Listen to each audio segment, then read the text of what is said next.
Hi everyone, I wanna share to you the best midnight snack to the La Casa de Cafe.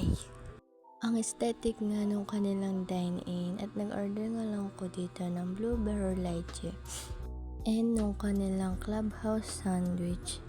Afford mo na nga yung pagkain at ang aesthetic pa nga nung kanilang dine-in dahil pwede ka nga ditong mag-relax or magawa ng whatever na gagawin mo na mga homework dahil ang aesthetic nga nung kanilang dine-in.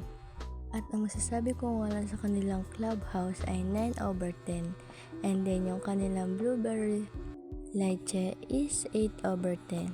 Super affordable nga lang yung kanilang food and ang aesthetic pa ng kanilang dine-in. Kaya naman marelax ka talaga dito. Kaya naman i-try nyo na at puntahan nyo na. Ito nga lang yan sa Caloocan City, Phase 10 Road, Chairos.